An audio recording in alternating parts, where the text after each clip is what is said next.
Welcome to the #1 Bengals podcast. I'm your host, Dadio McDuke. As always, I'm joined by the great John Sheeran. And today, John, we have a guest who is a man who I've looked up to my whole life. The way, Dr. Hoji is looked up to Shambo, who's his guru. This man is my guru. This man is my inspiration for creating Bengals content. I'll tell you, back in the 90s, he was writing for the Enquirer, and I was reading him, and I happened to move to California. I could not access his material anymore. And so I had to pay for this very expensive subscription to the Bengals report to get my information. It was like $20 a month. And as careful I am with finances, that was a lot for me. Until he came back and yeah, John, I think you're on mute. But yeah, so he came back and I was able to access his stuff online. I think it was like the early 2000s. And he started writing for Bengals.com. And I was very happy because this guy, he doesn't just tell you what the Bengals did, the basic stats, but he has a very elegant form of writing. He tells a story. He draws in the emotions. He captures the environment. And really, John, I mean, all of our careers are kind of based on him because you look at a lot of the articles out there and they take 2 or 3 things from a beautiful piece by this man and they turn them into separate blogs. So with that, I want to welcome Mr. Geoff Hobson to the show.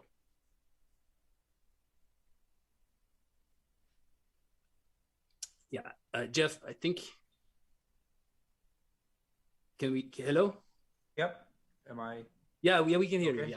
Yeah. Okay. Yeah, I was just going to say that proves, I guess, that viruses don't go away. They come back, I guess, right? From the 90s to 2000s. No, Geoff. Yeah. So no. you were able to track me down in California, but then that all changed, right? With the internet, and everything was free. Yeah, that I do love that part. I'm a big fan of free. But yeah, I mean, Geoff, back then it was like there was people like you and, I don't remember if you remember Dr. Z, Dr. Zimmerman, and these guys who, they were providing this different kind of content than what we see today. But it was a more storytelling style of talking about the sports. And, I had a lot of time on my hands to read. I was eating a lot of proteins. And so I found myself reading in unexpected places back then, but reading a lot. And so that is how I kind of got into sports, is by reading that top-notch journalism. Well, there's some debate, I guess, if this era is made for storytellers or not. So it's seems to be going the other way, where it's clicks, it's one-liners, it's rumors, it's analytics, it's it seems to be a struggle for the to see where this thing's going to go in the next 20 years. We know where it's been for the last 20, and we'll see where it goes for the next 20. Yeah, absolutely. I totally see what you're saying. And I agree. And I will say this. I think the analytics and, like you said, the clicks and the predictions and all that kind of stuff, it gives you like people more of an immediate kind of satisfaction. But the storytelling captures what is at the heart of the experiences of a sports. Everybody remembers certain moments from a special season or from a player's career. And it's not so much the stats, even the analytical stats. And so I think that is what you and the people like you, I think you really capture what it means to be a fan. But because you're so articulate, you say on paper what others, kind of, feel in their hearts. Well, we're all fans. We all feel a connection with these guys. I think that's a lot of it is the guys on the field. You're pulling for these guys. You want to know about them. You want to know what they're feeling. What kind of, where are they from? What are they about? I mean, I guess I have an easier time with that than trying to figure out, turnover percentage at the end of a drive I was bad in math. That's one of the reasons I went into the English class. So analytics, I struggle a little bit. I'm pretty good with the final score. I can figure that out, I guess. But yeah, well, beyond that, I struggle. I've actually, I never learned math myself, Geoff. I've derived a method for determining the final score without being able to read numbers. Yeah, it's reading. I just look at the body language and I figure it all out. That's good. Thank you. That's good. You could write in Boston. You could have, because guys have made a career out of reading Brady's body language. There you go. So you're from Boston. That's what I want to ask you about is how did you get into writing how did you get to the writing? So you said English class. Was that your major right. or? Yeah. Couldn't do anything else. Couldn't do anything else. I could barely get down the hall without, having some kind of an accident. So I clearly wasn't going to play. The only way I was going to be involved in sports was, I did play baseball. I could do that. But, if I was going to hang around after doing it, in high school, I was going to have to find a way to, do something off the field. And that was, it just seemed to be, I did what you guys do. I did what you guys do. Just what's the first thing you do when you get up in the morning? Read the paper, read the sports section. I grabbed the sports section. That's the first thing I did. So I figured, that's what I wanted to do was write for a sports section. And when did you start doing that and where? Fourth, fifth grade, I was following the Red Sox. So wow. Every day, we had to sneak in, my dad and I had to sneak in certain papers because of some of the political bent of my mom, so we had to, at that time, the Boston Herald had a better sports page than the Globe. So you can tell you that's how long ago it was. So, but my mother was not a big fan of the Herald. So we had to sneak in the sports section. We were okay with the Globe though. So once the Globe came in, once Gammons and Bob Ryan and Lee Montville and Ron Borges, Will McDonough made that thing a powerhouse, we were in good shape because we could get the Globe in there. And so how did you come to write for the Bengals? I know you were with the Cincinnati Post, I believe, and then the Inquirer, and then eventually Bengals.com. I think I've read that Mike Brown asked you to be the writer for Bengals.com. Yeah, and sorry to interrupt you, but you weren't just a writer. I remember when it was Geoff Hobson was the writer, the editor, the producer, the everything. You were the everything, man. Yeah, that was we didn't know we didn't know what was, we were. It's like when Mike hired me, when he asked me about it, I said, I don't know anything about the internet or computers or, I think maybe, I advised him to, hire a guy out of college who, a young guy that was really immersed in this thing. And he said, no, he said, I want a guy that the readers know and they trust and they'll know that they're getting they'll know they're getting the story. And, and like he said, I don't know where this, he said, I don't know where this is going. I knew that newspapers wasn't, I knew that newspapers weren't long for certainly the way I had grown up, what a newspaper was going to be and working for one. I knew that was changing and I wasn't sure if it was going to be able to, if the business would be able to adjust. So I knew that was going to happen, but where the internet was going to go, I didn't know. And Mike was actually, you have to tip your hat to Mike because he saw what was coming. So I'm sorry, I'm not the best listener, but if I'm understanding correctly, Mike Brown invented the internet. Well, right after Al Gore, they might have had a meeting. That is incredible. But wait, okay, hold on. Let's take a step back. Before Bengals.com, how did you come to Cincinnati and write about the Bengals of all teams? Looking for a shot in a big market.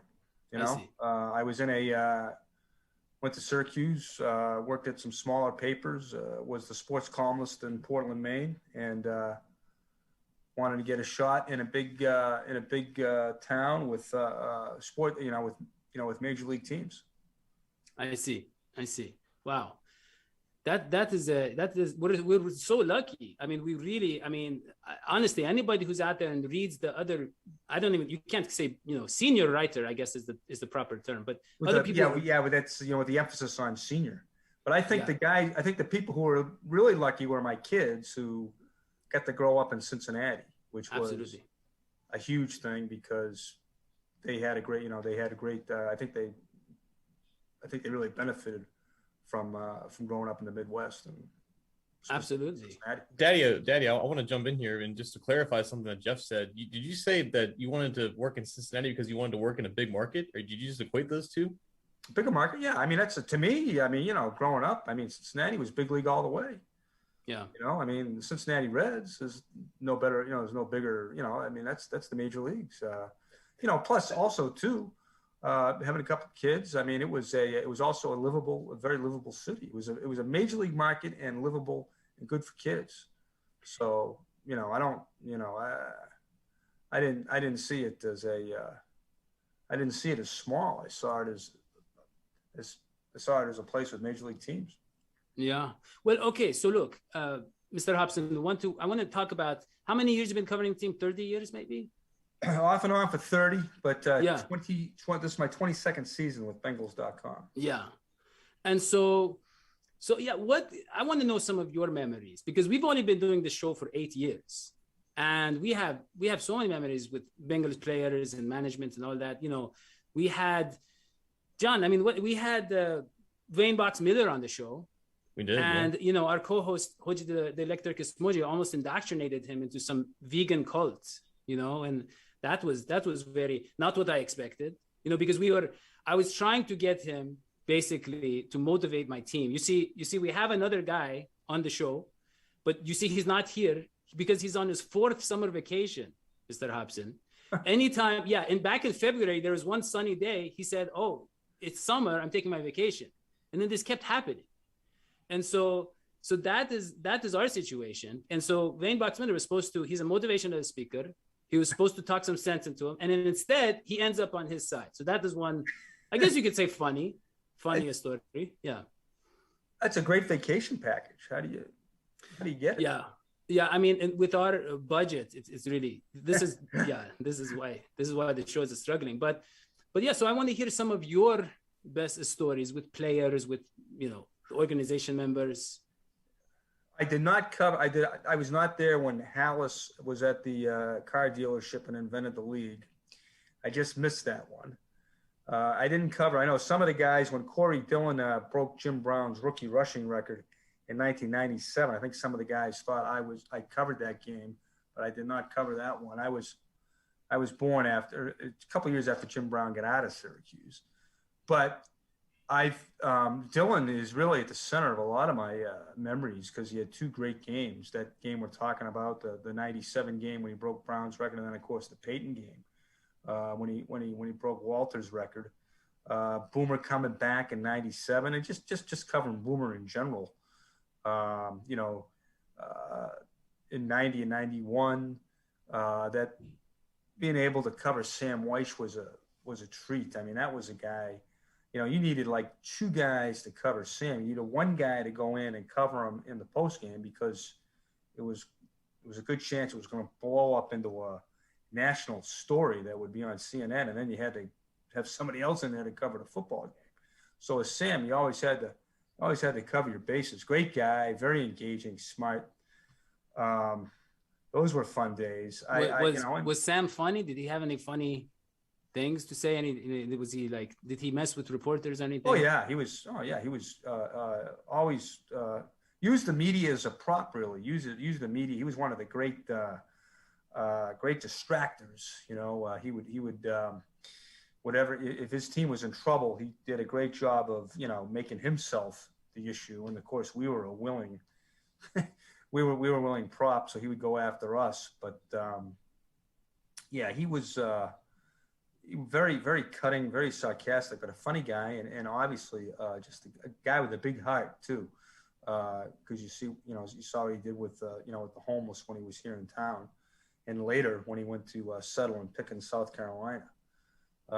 And he was always great. Could always get him on the horn, and up until he just passed last year. But and then to make the transition into Marvin and Carson Palmer, and I mean, really, Chad Johnson, covering Chad, it was like that was more than sports because Chad, and he's still doing it. What do they call him now? He's an influencer, I guess that's the term now. But I see him as a pioneer when it comes to social media in sports. He's still one of the more popular guys, and he was a guy who was always, you had to be on your toes because he was always, there was always breaking news around him, and then to be able to, I think right before the pandemic hit, one of my more memorable moments was going up to Athens, like in February, 2 weeks before the combine, and spent some time in Burrow's hometown. I didn't spend any time with him, but I spent some time with people who knew him at Athens High School, and that was fun. I guess I like that because I could pull out of my place, take a right, and go 132 miles straight, stop, and get a hell of a story. So I was happy when they picked him for that reason. But since they picked him, you haven't been able to really go anywhere or visit anybody. So hoping that changes. Yeah, but you mentioned Dillon, and actually that's one of the guys I wanted to ask you about because he was so, he's not really involved with social media, and he was kind of a quiet guy when he played. But I mean, he was such a talent. What was he like, person? I'm sure he wasn't that quiet. He right before I get the job here with Bengals.com, I know he gave me a quote that said he'd rather flip burgers than play for the Bengals. So right. He spoke his mind all the time. He never backed down from saying what he believed. It's one of the reasons I liked him. He was a straight shooter. You know right where he was coming from. He was angry. He was angry from the moment he got here. He was mad. He went in the second round. He was a first round guy, and clearly he was when you saw him play. And he never forgot it. He ran angry. Dave Lapham, it tells a great story before that Denver game when he had the 278, and he's down on the field, and he was talking to Greg Robinson, the Broncos defensive coordinator, who his team they were actually second in rushing. And Dillon ran by him and just huge, and you could feel him. Lapp said you could feel him run by, and Robinson kind of turned around, clapped his hands, and said, "All right, guys, let's go." And he proceeded to, and I've talked to Corey about this before. Somebody's going to break the record. They'll keep breaking the record, but nobody will ever probably do it like Corey did when, just 22 carries, 278 yards, but yet I think 9 of them went for 1 or 2 yards. So he had these huge gaping runs, and he did it they didn't complete a pass in the last 3 quarters. I'd say it for you, Geoff. There was very inconsistent offensive line play for the Bengals back then. I remember Dillon would have like a 40-yard game, when there was nothing, no holes, and then he'd have a 200-yard game. And it was all about if he could wear the defense down. Right, it was all, they didn't have a quarterback, so they were playing 10-man lines, and if you were able to get through, you get those big runs. But yeah, you're right. I mean, it was but when you don't have anybody, name a quarterback that he had. I mean, can you imagine what he'd be with Palmer? Can you imagine what he would? Well, by the time, actually, I remember the year that Boomer came back, that second half was when Dillon's career took off. Correct. And it was after they benched Jeff Blake, basically. And he took off. But they didn't play him. They didn't play him. It was one of the great mysteries. I mean, they stuck with Kajana Carter for the first 10 years. Yeah. But I'm just saying he never got the chance to really play, I don't think, with Blake, very much, who was very good. And talking, speaking about the Blake era, Carl Pickens and Darnay Scott, we never hear from them anymore. Yeah. What I mean, we didn't have all this. Never really heard from them when they were playing. They were real personable guys. Yeah. They weren't really happy. They were tough to talk to. They'd usually insult you. So, they were tough interviews. Great players though. And, Pickens and Darnay and Blake kept them on the map. You could make the argument that Paul Brown is the house that Jeff Blake built because, he when he came into the lineup in 94, 95, 96, people were pumped up. He gave them hope, and he got them back into the win column. And like I said, I was in California, and the only time I ever saw Bengals highlights was after Blake was put in the quarterback because they show 1 or 2 of his bombs, Yep. You know, on every highlight reel, they had to show it. And that meant a lot for Bengals fans, where there's a guy who everybody had to pay attention to. There's no question, because from 92 to 94, it was just, it had been a desert. Yeah. So, look, I want to move on to the next category, which is rumors about the team. There's a lot of people who put all this stuff out there. Annoying rumors, the worst kind. And you remember there is this pro football conversation or something site. I don't remember. It's the very biased, lying, fake news media will say stuff like, Joe Burrow, didn't want to play for Cincinnati, or these kind of stuff that they make up. And it's very frustrating as Bengals fans, because we don't have many prominent voices in the media to kind of take the kind of that they're connected with the organization to speak. So what have you dealt with over the years in terms of, let's say, the Steelers fans in the media or others who are throwing things out there that are just not true? What would you like to dispel from those rumors? I don't know. I think, what would you like to dispel? I mean, there's so many. Right? I like this. Turn it back on him. No, I'm saying which rumors? I mean, which rumors? Well, how the organization is run, for instance. A lot of people say that, they cut corners here, they do this, they do that. Pat McAfee talks about the indoor facility. And I actually, I've been, informed about recently about the problem is not with the finances for the facility, but rather the nature of the city and what is underground in building the facility. Well, I don't know. Did you see what they spent in free agency the last 2 years? That's what I'm saying. Yeah. And they always, I think the Bengals are different. Correct me if I'm wrong. It's a different business model. You pay a lot, but you pay for the guys you develop, because it's a more of a belief in the older style of developing players instead of taking these big risks on outside free agents. Yeah. Well, right. I think that is a philosophy. I mean, I think a lot of teams have done that too. Steelers do that. The Patriots did that. But the Patriots, you just saw what the Patriots did this last year. They went hog wild in free agency, and the Bengals have done that the last 2 years. They kind of, they drafted very well in the early part of the decade. Then they've had some guys hurt. Some guys they drafted high have got hurt, haven't panned out. And, they went right to the well. They went, I think, they broke their record 2 years in a row of how much they're spending in free agency. And I think they took advantage of having that rookie quarterback, the contract of that rookie quarterback, and I think, their goal has been to surround Burrow, to surround that rookie quarterback with what they can. And, I think that, that's obviously a difference from probably in the middle of the decade when Dalton was riding high and they were getting some play from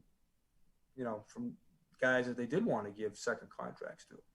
Yeah. I don't think they've been giving second contracts to guys just because they drafted them. They had to be producing. No, absolutely. So let me just tell you, I don't know. I know you're on Twitter, but you don't. Haven't looked at my mentions since 2009. That's what I was trying to say. Because I'm always atting you. I'm always trying to get your attention. It never works. I'm always saying, Geoff, please come on our show. And we got you through John, so that's great. But John's very good. John's all over it. John got a hold of me. So yeah. John, give him my information. Yeah, for sure. In fact, I tried to call John. I thought I followed up the Zoom link.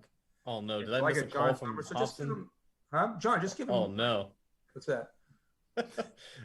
Yeah, that's the worst missed call possible, right there. That's a big missed opportunity on my end. Oh no! I'm just saying. I just give him my stuff. Give him my info. There you go. But yeah, I mean, the thing with Twitter is I know, listen, I know I'm not very good. I know I'm old. I know I'm from Boston. So the people don't have to. I don't have to, do I have to look at that every day? No, you don't. You don't. And be reminded how weak I am and how I don't. I am. So, that's all that's on there. Well, look, we all know how smart and sharp you are. I can get my news. I still get my news. I don't have to. I'm sorry. Yeah. I didn't mean to cut you off. But No, please. That's actually, Geoff, by the way, this show used to be called Sorry If I Spit When I Speak. So the whole philosophy of the show is cutting each other off. That's how it works. So please do cut me off. Yeah. But Geoff, I was just going to say, you don't need to get in all that. You're in the, you're there, you're seeing what's going on every day. But I just wanted to say, you might have heard that Bengals Twitter is pretty loud, and they are basically combating a lot of those annoying rumors in the form of superheroes. Just fascinating. So we have, I just saw recently there's a Bengals Batman. We have the Bengals Orange Arrow. We have the Bengals. What else, John? We have there's Captain, I think is his name. Yeah. Like there's the Captain. There's the space hero. The Bengalorean. We have all of these. Yeah. And what's funny is they don't have the cat superheroes. They don't have Bengals Catwoman. They don't have the Thundercats like Lion-O and Tigra. I don't know if this is an issue you want to raise with Mike Brown. They're saving the big gun. I think they're saving the big guns for the season. Their social media department has done a great job. I think Elizabeth Blackburn is next.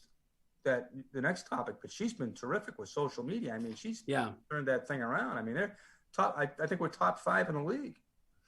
Yeah, we are, which is very. So whatever we're doing, I think that's. Yeah, but so basically, I want to get official approval from the organization for the superhero that I should be, if that's okay. So from you, I'm just going to share some ideas, and I want you to just give me your opinion.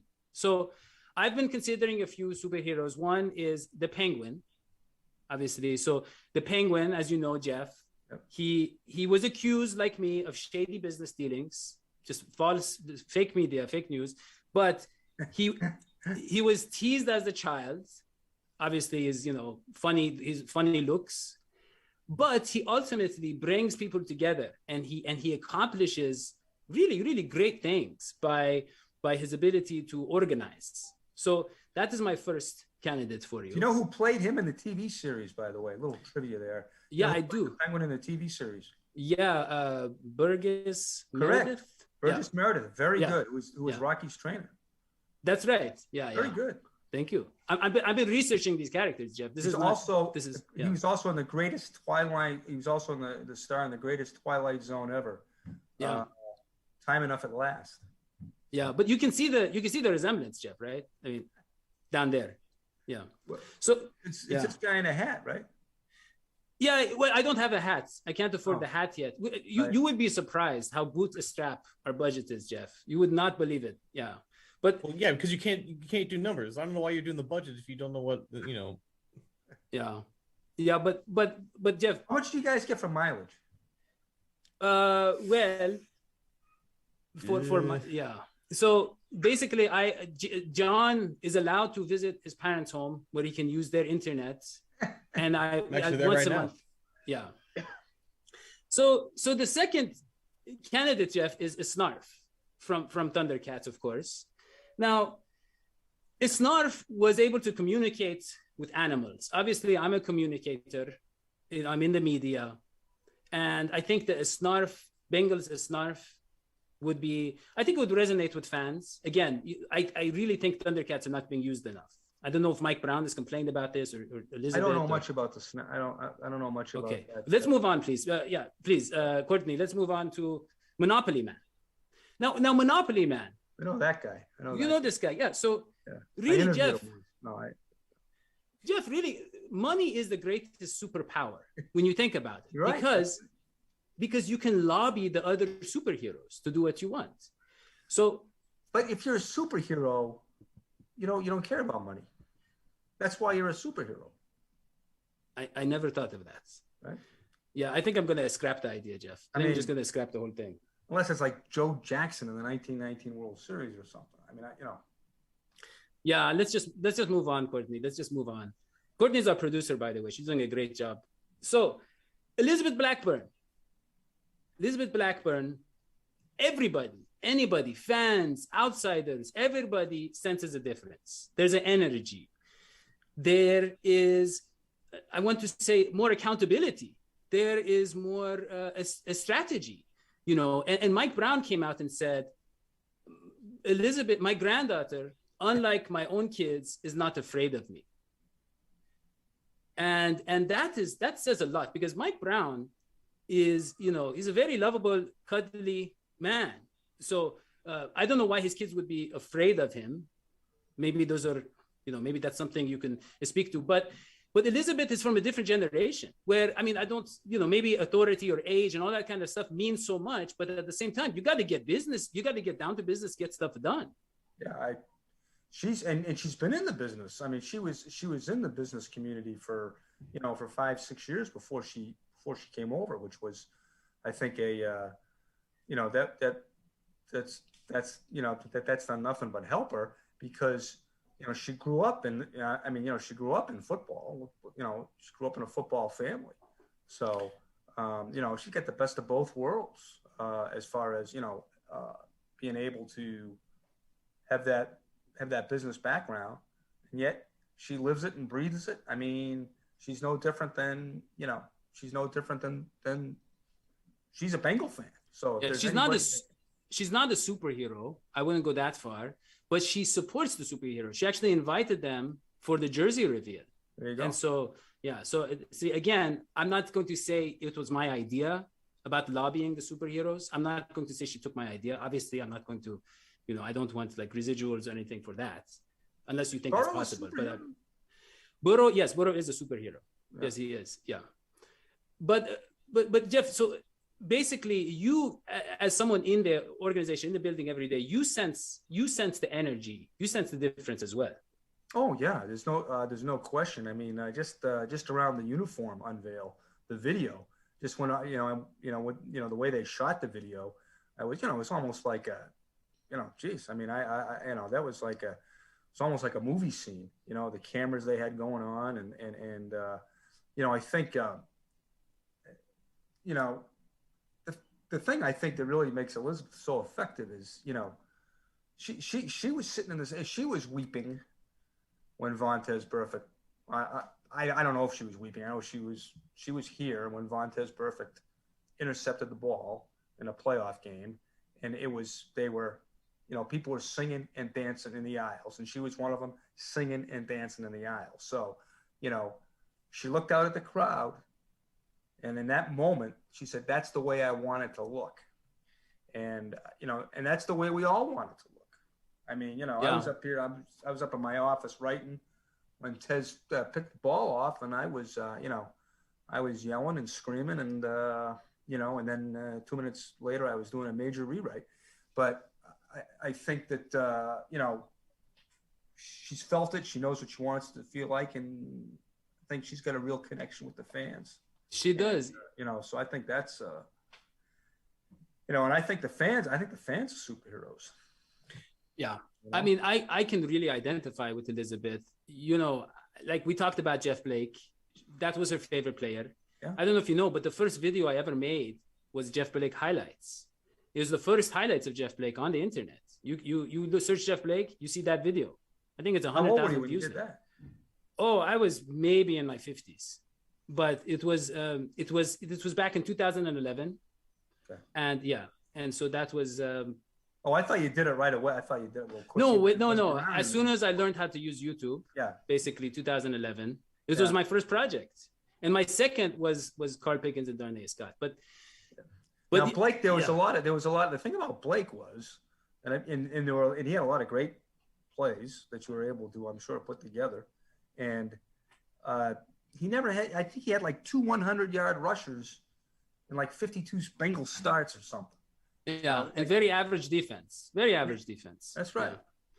Yeah, it was amazing. And even the offensive line, again, even that season with Boomer, I remember the offensive line had a bad start, and they started playing well for Boomer. Yeah, it was the kind of the veteran presence kind of compensated for, But I was going to say, Boomer get the ball out quick. Yeah. Oh, he was a maestro. He was very great at manipulating defenses. But so I'll just say, I was the number one fan of Jeff Blake, and now she is, let's say, 1A or 1B or whatever, and yet Jeff, again, she hasn't been on our show. I don't know what's going on.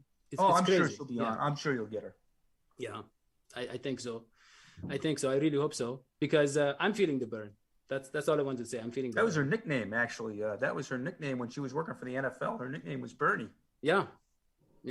And she actually crafted something for the collective bargaining agreement when they were going through how to structure the collective bargaining agreement. She actually came up with a way to figure like club expenses in a. That's right. I actually read it in a great article on Bengals.com. But I think they call it the burn. I think they call that the burn or something.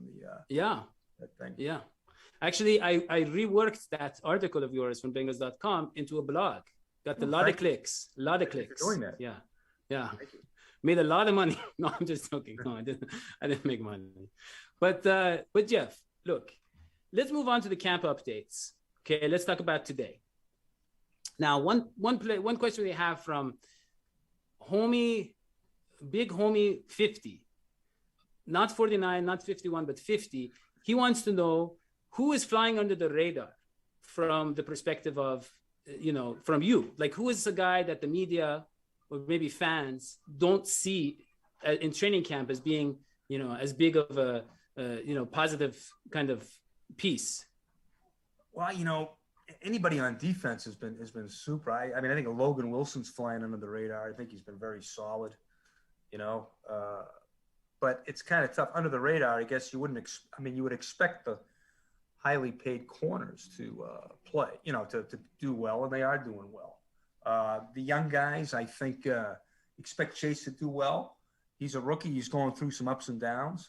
Obviously the free agent pickup from San Francisco, Trent Taylor, has been the talk of the first couple of days of camp. He's caught everything thrown at him, making a real run at the punt return job.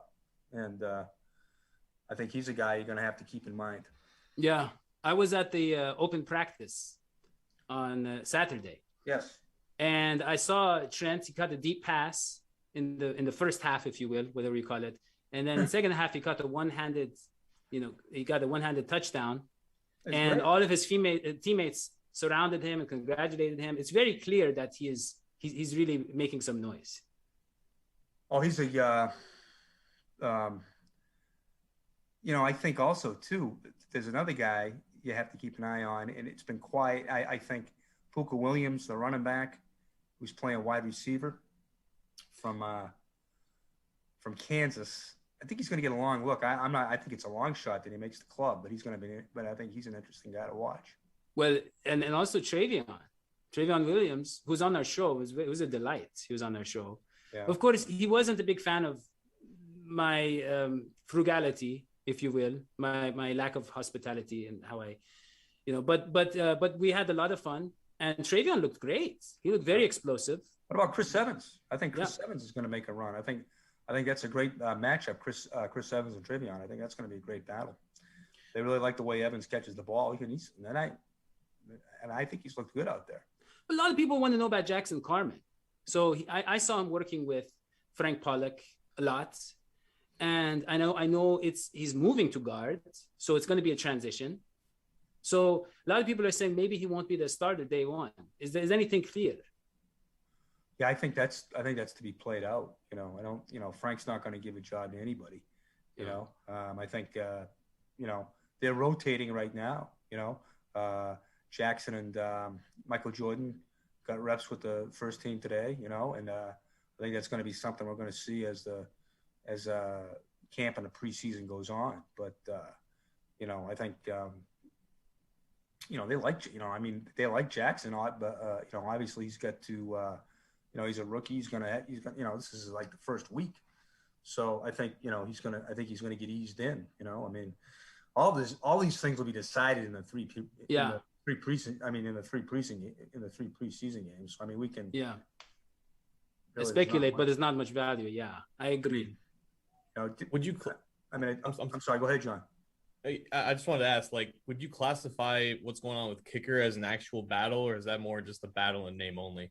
What's that? I'm sorry. The kicker? Yeah. Yeah, I think that, my opinion, and I don't know anything, but to me it's a name only, because I know when the kid get drafted, when Evan McPherson got drafted, Darren Simmons pretty much said, well, he's he's going to be the guy, and whether that thing could heat up, I don't know. Siebert's a good kicker too. Darren was saying that today. That both of them are going to be in the league. So, but I would think, just given the strength of McPherson's leg, he was there at the on Saturday, so we saw the 60-yarder, which had had enough. He hooked it, but he's, McPherson's got the leg strength I think they're looking for. So, that would be my thinking, that, it's McPherson's job to lose, and, Austin is going to have to knock him. He's going to have to knock him out. And I'm not, I don't know if he can do that in a preseason. Well, like you said, it's all a speculation. Right. So, yeah. So we don't want to waste too much time with that. I want to move to season predictions. How many wins are they going to have? Where do they finish at the end of the season? I think they go 10-8. I think they go 10-7. Yeah. If you look at the schedule early, they should make some hay. So is that going to win the division, or? I don't know. It's a tough division. I mean, that's Cleveland, I guess, is the. I kind of agree with Boomer. He was in here. We were talking to him, and Boomer said, Cleveland's the best team, probably, because I think Pittsburgh and Baltimore are working through some things. But is Cleveland going to win 12 games? Can Baker Mayfield win 12 games? I'm not real. I don't know about that. Can 58-year-old Ben Roethlisberger win 12 games? I don't know. The Baltimore, John Harbaugh, to me, I don't talk about Cleveland. I talk about Baltimore because of the coaching with John Harbaugh. They're going to run the ball. They're going to play defense. So, to me, that's the team you have to beat. But I think I think Boomer had it right. This team's good enough. The Bengals are good enough to be in the mix. Absolutely. Well, Mr. Hobson, 10-7. 10-7. That was my pick. I see. I think that's about right. I was going to say 15-2, but pretty close. A little bit of a little bit different. Yeah, but the best part is I predict Joe Burrow is going to play the whole season. Yeah, throw 4,500 to 5,000 yards, somewhere between. But take a look at the sked. If you take a look at the sked, he's got it right there. You got some, he created some teams. There's some teams there that get you to 10. You're gonna win some games you're not supposed to win. How many in the division? How many in the division? I'm sorry? How many in the division are we talking here? Okay, 3 or 4. 3 or 4. I think they'll. Maybe they split them. Well, we haven't seen that in a while, so I think correct. Many would take that. That's what this team has to do. John, you're exactly right. That's what this team has to do. To me, the two stats that they have to improve, they're 2 division stats. They're giving up 5.2 yards per rush in the division the last 2 years, and I think they're allowing an average of 130 yards per game on the ground. Well, I think with the linebackers they drafted a year ago, that was specifically with Baltimore in mind.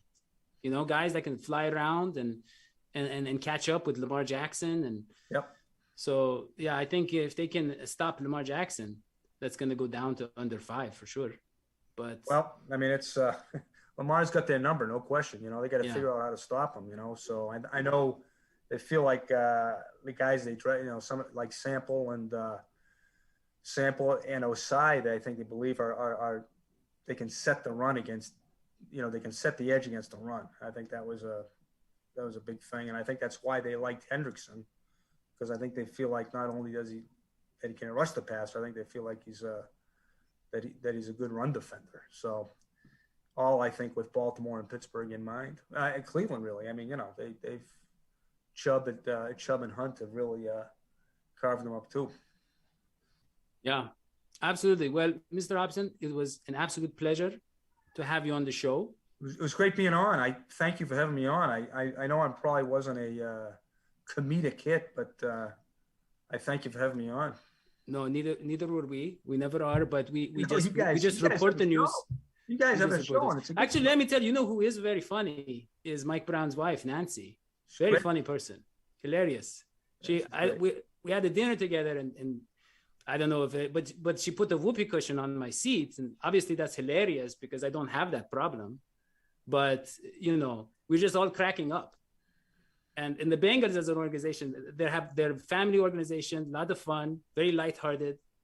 So that is what we try to represent here. We try to have fun, and as Bengals fans, obviously we've been through a lot of dark ages, and and we've had to have kind of, this kind of show, I think, represents our experience as a fan. Well, I think what is the number one Bengals podcast? That's right. It's the number one Bengals podcast. Thank you. That's actually the official Bengals statement on the matter. It is now official. That's what it said on coming into the show. It does say that. It's also a factual statement. We actually are. Yeah. We have about 1,000th of the ratings of the Locked On Bengals podcast. So they're the top Bengals podcast. But we are called the number one Bengals podcast. I don't know the math, how it works, but somehow it does. Just trust me. I trust you. Yeah, thank you. Okay. Well, for John Sheeran and the great Geoff Hobson, I'm Dadio and John. That's all we have for this show. Don't forget to subscribe, leave a 5-star review. We will see you next time. So long. SVT. Peace.